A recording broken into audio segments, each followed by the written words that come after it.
L-eks kap tal-Partit Nazzjonalista Simon Busuttil inħatar bħala segretarju ġenerali ġdid tal-Partit Popolari Ewropew, il-PPE, fil-Parlament Ewropew u se jkun qed iservi f'din il-kariga ġdida mill-ewwel ta' Marzu.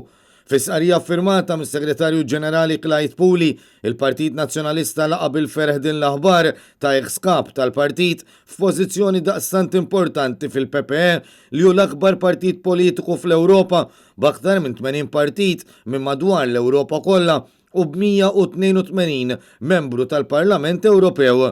Minnaħa tiegħu il-kap tal-Partit Nazzjonalista Adrian Delija qal li laqab sens ta' gburija u ferħ din l-aħbar li Simon Busuttil inħatar f'kariga ta' daqstant prestiġu u responsabilità fil-qalba tal-Ewropa.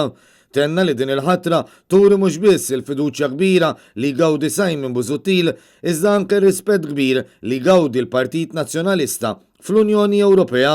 Għal-Partit Nazzjonalista il-ħatra ta' Simon Busuttil tfisser li Malta tingħata ċans terġa' tibda tibni reputazzjoni tagħha li tkissret għal kollox minn Joseph Muscat bil-korruzzjoni u bl-assassinju ta' Daphne Caruana Galizia. Fl-istess waqt din il-ħatra se tiżgura li l-Ewropa se tkun qed tiddefendi il-valuri tad-demokrazija, il-ġustizzja u s-saltna tad-dritt f'Malta daqs qatt qabel.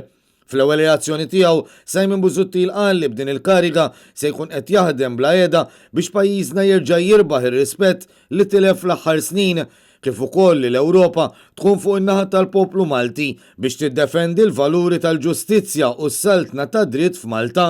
B'din il-ħatra l-Partit Nazzjonalista se jkun ukoll f'pożizzjoni daqs qatt qabel jinfluwenza deċiżjonijiet li jittieħdu fi Brussell u li jolqtu direttament lil Malta u lil poplu Malti kif ukoll lil popli kollha Ewropej.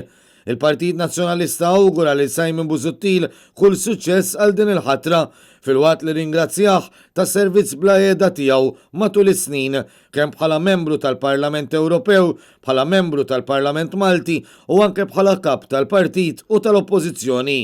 Il-Partit Nazzjonalista m'għandux dubju li fil-kariga ġdida tiegħu Simon Busuttil se jibqa' jagħti l-aqwa sem lil Malta u anke lill-Partit Nazzjonalista.